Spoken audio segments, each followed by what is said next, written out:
90% of what you're currently doing should be done by someone else.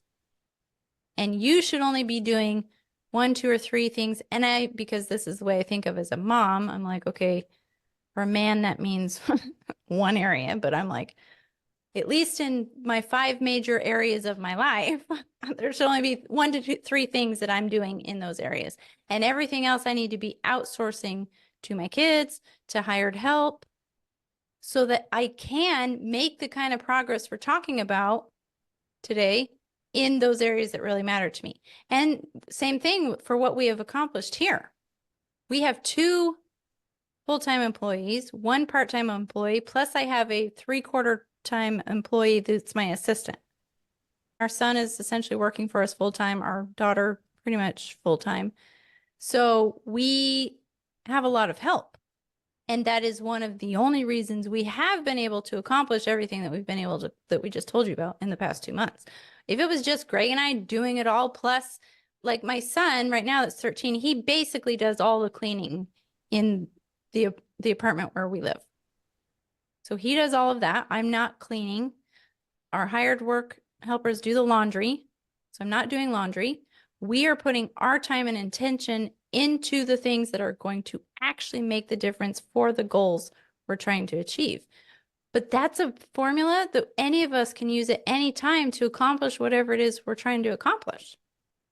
No matter what it is. If it's making more money in your business, if it's planning a trip, if it's focusing on fixing your marriage, if it's one-on-one time with your kids, yeah, you can use a strategy like this to say, you know what? Nope, someone else is going to have to do those things so that I can actually be present for the things that I can only be present for. And the way to really think through that, and I do this, and I know Rachel does it. It's like we try to. We're not perfect at it, but we try to do the things that only we can do.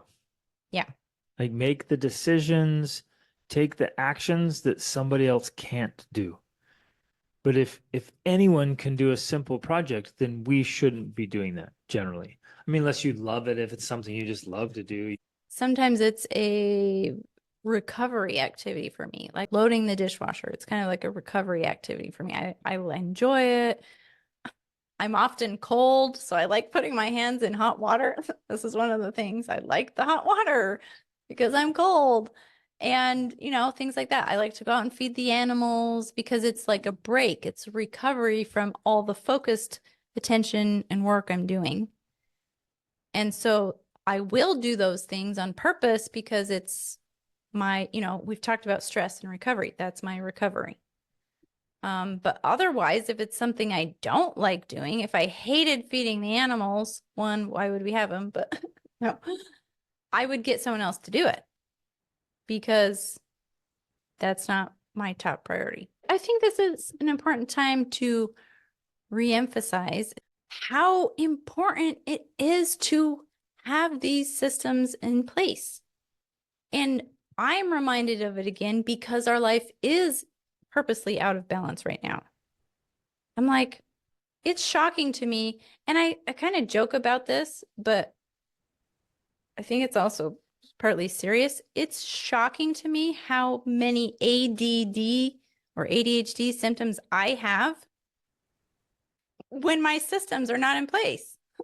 I'll do things that I never would do when I have all my systems in place and when I have my things organized. Like when I'm in my house that's been my house, my space that's been organized because we have lots of houses. We've had lots of houses, so I'm laughing about that. But when I've got it all set up and I've got it organized and I have everything put away where it belongs and everything has a place and I have systems for cleaning and the kids' charts and all of that, I don't have ADHD. Okay. And I'm joking about this because I have no idea if I have ADHD or not. But from what people have told me or what I've read about the symptoms, I'm like, I have those symptoms when I don't have my systems in place. And I'm like running back and forth and I go to do something and I get caught by 10 different things. And then 2 hours later, I'm like, oh yeah, I was going to do that. Oh, I should go back and do that. That doesn't happen to me normally. So I know that it makes a huge difference when you put in the time, energy, and effort to set up systems, to organize your home, to get rid of stuff that doesn't have a place, to find a place for things that don't have a place. When you really go through that, it makes a huge difference in your life. Like huge, night and day for me. I can hear people saying, but Rachel, that takes so much time It and does. effort. And what I did one time is I read this book. I read all these business books, and then I think this isn't applicable to moms, but then I try to do it anyways. And I find my own way. I read this business book called Getting Things Done. It's a very well-known business book, and he talks about his whole system is you literally go through and touch every single thing in your life and do something with it.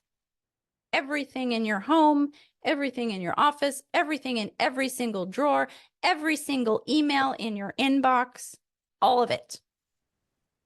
And you put it in order. And then you create this system so that it doesn't get out of order. It works. I did it. I literally did it. One thing that did, when I went through that process, it gave me the skills of being able to go through that process. It gave me the ability to make quick decisions. Like when you go through everything you own and have to make a decision about it, that improves your decision-making capabilities, right? Now I've developed the ability to do that faster and on a bigger scale. That's the only way we can do what we're doing here. Because now not am I only just doing 6 bedrooms in a 6-bedroom house. I've got 17 bedrooms, right? I'm able to do it on another level and achieve more because I gained the skills of being able to do that. And I've had to do the same thing here. Like I'm literally going through and I have to touch, plan, organize, strategize, decide. Who knows how many things? 10,000, 20,000 things? I don't even know. I can't count it, but it's a lot of stuff. But I'm only able to do it because I gained those skills early on of being able to do it first with my own home. And now it's fascinating to me because we go to this store, we call it the everything store because it has everything there. It's owned by Asian people, of course, living in Portugal. All of the stores like that are Asian. Specifically Chinese. Specifically Chinese. And it's funny because having done this process multiple times and doing it again, where you have to go through, organize, order, categorize, decide everything. I go into their store and I'm like, so amazed. I'm like, wow, look at all of this inventory they have. Yeah. It's all organized and it's put in its place and it's all like, this is amazing. They really know how to get things done here, right? So I don't know. It's fascinating, but it's a process that is so worth it. Like it's changed our life. Like my ability to be able to handle that first on the level of my home and then on, it's helped me to be able to plan trips.